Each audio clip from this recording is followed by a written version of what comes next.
Hello everyone, myself Sumit Kumar Srivastav and today we are going to discuss about straight line motion. Okay, so let's start the topic. Firstly, we should know what is dynamics.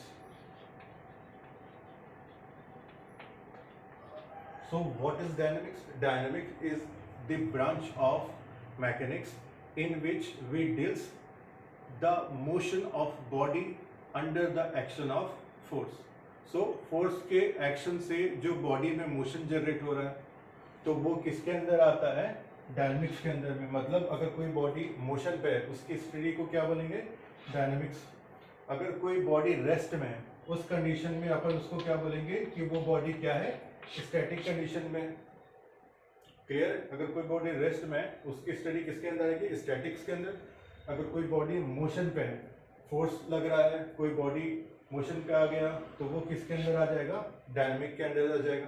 ठीक है, अगला point आता है what is rest. Rest क्या है? If the body does not change its position और place with respect to its surrounding then we can say that the body is in rest. अगर कोई बॉडी है वो अपने रेफरेंस बॉडी या another body के रेस्पेक्ट में क्या है? अपना पोजीशन चेंज नहीं करता है तो हम क्या बोलेंगे कि वो बॉडी रेस्ट है with respect to reference body और अनदर बॉडी। क्लियर है? एक वर्ड है एब्सोल्यूट रेस्ट। Absolute rest. तो कोई बॉडी अर्थ में एब्सोल्यूट रेस्ट में हो सकती है या नहीं? तो इसका आंसर है नहीं। क्यों? क्योंकि जो अर्थ है वो क्या है? अपनी एक्सिस के अबाउट क्या कर रहा है? रोटेट कर रहा है। वो सन के अबाउट क्या कर रहा है? रोटेट कर रहा है। और हम यहाँ पर अर्थ में हैं तो हम क्या कर रहे हैं? जो अर्थ का मोशन है उसी मोशन को हम शेयर कर रहे हैं। तो हम क्या है? एब्सोल्यूट रेस्ट की कंडीशन पे नहीं है। हम जो क्या कर रहे हैं? अर्थ का जो मोशन है उसी मोशन को हम शेयर कर रहे हैं। हम रेस्ट में किसे बोलेंगे? एक बॉडी के अबाउट अनदर बॉडी अगर अपना पोजिशन और प्लेस चेंज नहीं करती है तो हम उसे क्या बोलेंगे कि वो बॉडी क्या है? रेस्ट में है। क्लियर? इसे और अच्छे से समझने के लिए एक एग्जांपल लेते हैं। अगर हम एक ट्रेन में सफर कर रहे हैं और खिड़की विड़की की तरफ ध्यान न दें, अगर हम ट्रेन के अंदर में सफर कर रहे हैं तो हम क्या देखते हैं कि हम क्या सोचते हैं? हम देखते हैं कि हम अपने रेस्ट में हैं। अंदर की अगर चीजों पे ध्यान दें तो हमें क्या लगेगा कि हम रेस्ट पे हैं। लेकिन अपन जैसे ही खिड़की से बाहर देखेंगे तो हमें समझ आएगा कि भाई चीजें क्या है? मूविंग कंडीशन में। तो ट्रेन के अंदर हम हैं तो हम क्या कर रहे हैं? जो ट्रेन का जो मोशन है उसी मोशन को हम शेयर कर रहे हैं। तो हमें लग रहा है कि हम रेस्ट की कंडीशन में, लेकिन एक्चुअल में हम क्या कर रहे हैं? मोशन पे। क्लियर? अब आते हैं दूसरा क्या है इसके बाद? रेस्ट के बाद दूसरा आता है वर्ड मोशन। तो मोशन में कब होगा body? If the body changes its position और place with respect to another body so we can say that a body is in motion. Clear? तो ये हो गया डायनेमिक्स पता चल गया, स्टैटिक्स पता चल गया, रेस्ट क्या है, एब्सोल्यूट रेस्ट क्या है और मोशन क्या है। इन सब के बारे में हमने जान लिए। क्लियर?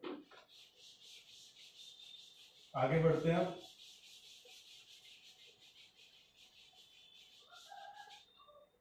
आगे देखते हैं। If the body is in motion it is categorised by two quantities. First is force, second is momentum. Okay, so if a body is in motion with acceleration, that means a body is acted by a force. Clear? And this force is given by m into a. Okay, if a body is in motion with uniform velocity, that means acceleration is 0. In that condition the body is acted upon only by a momentum and that momentum is given by m into v. Clear है? तो दो चीजों से characterise होता है motion में अगर तो फोर्स और मूवमेंट। अगर बॉडी मोशन में है विथ एक्सेलरेशन दैट मीन्स वहां पर आपका फोर्स अप्लाई हुआ ही हुआ होगा, F is equal to ma। अगर कोई बॉडी है मोशन पे है यूनिफॉर्म वेलोसिटी तो वहां पर क्या है? सिर्फ आपका क्या लगेगा? मोमेंटम लगेगा, जो कि फॉर्मूला क्या होता है? m into v। क्लियर? और आगे बढ़ते हैं हम। अब आ जाते हैं न्यूटन्स लॉ ऑफ मोशन पे। न्यूटन्स लॉ ऑफ मोशन, तो सबसे पहला क्या है, first law of motion. First law of motion क्या कहता है, if the body is in rest it will be in rest, if the body is in motion it will be in motion until unless the force is applying over it. Clear है? इसका मतलब क्या है, अगर कोई body rest में है तो वो रेस्ट में रहेगी, अगर कोई बॉडी मोशन पे है तो वो मोशन पे रहेगी अनटिल अनलेस उस पर कोई एक्सटर्नल फोर्स लगाया ना जाए। सपोज ये एक ग्राउंड है, यहाँ पर आपका एक फुटबॉल रखा है, तो ये फुटबॉल रेस्ट की कंडीशन पे रहेगा जब तक इस पे कोई एक्सटर्नल फोर्स अप्लाई ना हो। अगर ये फुटबॉल जो है इस डायरेक्शन पे मोशन दे रहा है, ठीक है, तो ये मोशन देगा कब तक, जब इस पे आपका एक्सटर्नल फोर्स लगे ना और ये रुक ना जाए। क्लियर है? तो यहाँ पर एक क्या हो सकता है कंडीशन, कि अगर ये फुटबॉल यहाँ पर मोशन दे रहा है, आपने उसके सामने क्या पैर रखा, पैर करके ब्लॉक किया, तो आपने क्या किया, फोर्स अप्लाई किया, फोर्स अप्लाई किया तो आपका फुटबॉल क्या है, वो रेस्ट की कंडीशन पे आ गया। क्लियर? दूसरा एक डाउट ये आ सकता है कि अगर आपका फुटबॉल है, आपने किक मारा और वो क्या है, स्ट्रेट मोशन देना चालू कर दिया, लेकिन सामने क्या है, रोकने के लिए कोई नहीं है, लेकिन कुछ देर बाद आप क्या देख रहे हो कि धीरे धीरे उसकी स्पीड कम हो जा रही है और अंटिल लास्ट में वो क्या हो जाएगा, रेस्ट की कंडीशन पे आ जाएगा। लेकिन आपके दिमाग में ये आएगा कि वो रेस्ट की कंडीशन में क्यों आ रहा है, वहां पर तो कोई फोर्स लगा नहीं उसके ऊपर। तो भाई जो आपका ग्राउंड है उसके साथ क्या है, फुटबॉल कांटेक्ट बना रहा है, जब भी वो मोशन ले रहा है आगे जा रहा है, तो इस कांटेक्ट सरफेस में क्या हो रहा है, फ्रिक्शन जनरेट हो रहा है।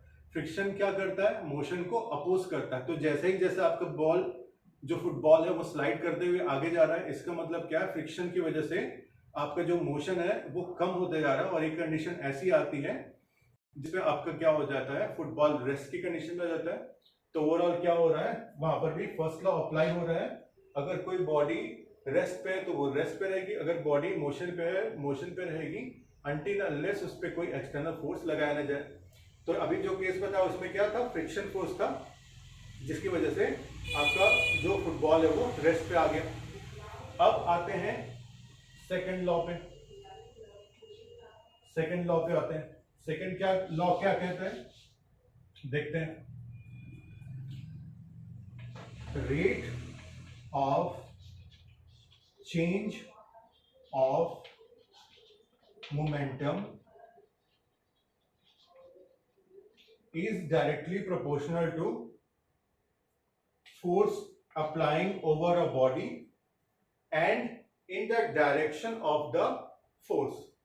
इसका मतलब क्या है कि अगर कोई बॉडी है वो एक मोशन में है, अगर उसका मोमेंटम चेंज हो रहा है तो मोमेंटम का डायरेक्शन क्या होगा, जिस डायरेक्शन पे फोर्स अप्लाई होगा। क्लियर है?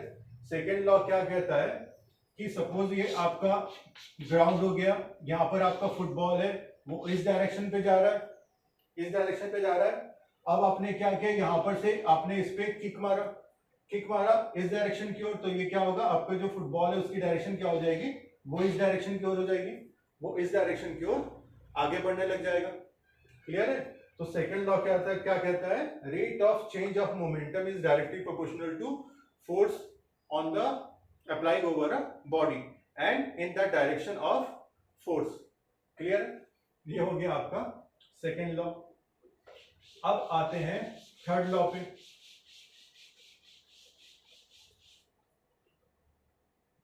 थर्ड लॉ क्या कहता है, every action has a equal and opposite reaction.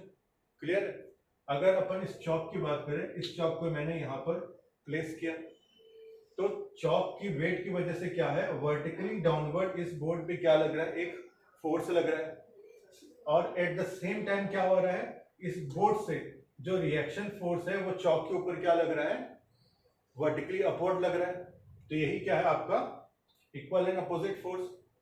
Every action has a equal and opposite reaction. अगर मैं यहां पर से इसे पुश कर रहा हूं अंदर की ओर, तो ब्लैक बोर्ड, ये जो बोर्ड है इससे क्या हो रहा है, इससे भी जस्ट अपोजिट एक फोर्स है जो इस हैंड के ऊपर में क्या है, लग रहा है। अगर मैं इधर पुश कर रहा हूं अंदर की ओर, तो अंदर से क्या है, बाहर की or equal and opposite force लगेगा। अगर एक सरफेस है यहाँ पर कोई एक डेड वेट रखा हुआ है, तो इस डेड वेट की वजह से क्या है, वर्टिकली डाउनवर्ड एक फोर्स लगेगा। क्लियर है? Similarly at the same time जो सरफेस है उससे इस वेट के ऊपर क्या लगेगा, एक रिएक्शन फोर्स लगेगा, इक्वल एंड अपोजिट। तो यही है क्या आपका third law of motion. Clear है? अब थर्ड लॉ ऑफ मोशन भी हो गया। अब आ जाते हैं equation of motion. Equation of motion क्या कहते हैं? तो तीन इक्वेशन ऑफ मोशन है। सबसे पहला क्या है, v is equal to U plus A T. U क्या है यहाँ पर, इनिशियल वेलोसिटी किसी बॉडी की, v क्या है, फाइनल वेलोसिटी है, a क्या है, एक्सेलरेशन ड्यू टू ग्रेविटी, और t क्या है, टाइम टेकन इनिशियल और फाइनल के बीच में। Clear? Second, s is equal to U T plus half A T square. या s क्या है, डिस्टेंस है, इनिशियल और फाइनल के बीच का डिस्टेंस जो है वो s है, t टाइम है, u इनिशियल है, a आपका acceleration due to gravity. Last equation क्या है, v square is equal to u square plus 2as। Clear है? तो ये आपका तीन इक्वेशन है ऑफ मोशन। अब देखते हैं दो केस है। पहला केस क्या है, if body is suspended freely, मतलब एक ये बॉडी है, सपोज ये चाक एक बॉडी है। अब ये इसका इनिशियल कंडीशन है। इनिशियल कंडीशन में क्या है आपका, u आपकी वेलोसिटी जो है यहाँ पर 0 है। अगर मैं इसको इनिशियल कंडीशन से अब इसको क्या कर रहा हूं, मैं फ्रीली सस्पेंड है, मतलब इसको ड्रॉप कर रहा हूं, तो ये क्या वर्टिकली इसका डाउनवर्ड मोशन है। क्लियर है? तो सबसे पहले हमको क्या पता चला, इसकी initial condition u is equal to 0 है। क्लियर? अब देखते हैं आगे। सपोज ये आपका अर्थ है और ये इसका सेंटर है। अर्थ से पर्टिकुलर डिस्टेंस पे आपका ऑब्जेक्ट था, अब वहां से वो क्या है, फ्रीली सस्पेंड हो रहा है नीचे की ओर। क्लियर? तो एक्सेलरेशन ड्यू टू ग्रेविटी जब आपका टूवर्ड सेंटर ऑफ अर्थ आता है, तो आपका हमेशा क्या होता है, एक्सेलरेशन जो होता है वो क्या होता है, पॉजिटिव होता है। क्लियर है? जब आप टूवर्ड सेंटर जाते हैं अर्थ के, नीचे की ओर आ रहे हैं मतलब, तो आपका जो एक्सेलरेशन ड्यू टू ग्रेविटी है वो आपका क्या होता है, पॉजिटिव साइन होता है। तो इस कंडीशन में आपका जो ये आपका इक्वेशन है वो क्या चेंज हो जाएगा। सबसे पहला देख लेते हैं, u 0 हो गया तो v is equal to gt हो गया। क्लियर? सेकंड देखेंगे तो s इज इक्वल टू क्या हो गया, u 0 था तो हाफ gt स्क्वायर हो गया। क्लियर? और लास्ट वाला क्या हो गया, v square is equal to 2gs। Clear है? तो ये आपका हो गया क्या, फर्स्ट केस हो गया। क्लियर? अब आते हैं सेकंड केस में। सेकंड केस में अपन मान के क्या चल रहे हैं, सेकंड केस में अपन मान के चल रहे हैं कि अगर आप कोई बॉडी को क्या कर रहे हो, वर्टिकली अपवर्ड थ्रो कर रहे हो। आप क्या कर रहे हो, बॉडी को वर्टिकली अपवर्ड थ्रो कर रहे हो। तो केस लिख लेते हैं सबसे पहले।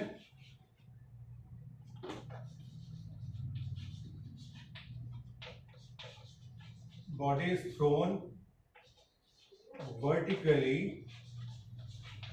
अपवर्ड। ठीक है? तो यह आपका क्या हो गया, अर्थ हो गया, ये सेंटर हो गया।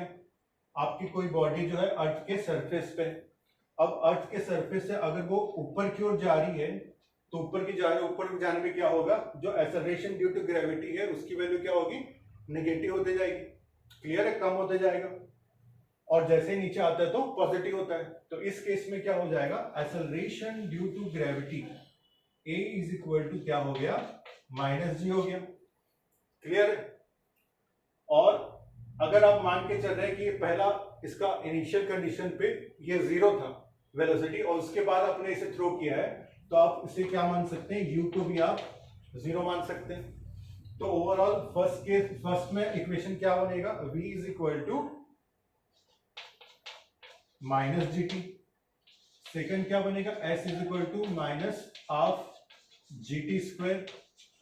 एंड थर्ड बनेगा आपका v² is equal to -2gs। तो ये थे आपके दो केस। तो ओवरऑल आज का टॉपिक यहां तक ही था। Thank you.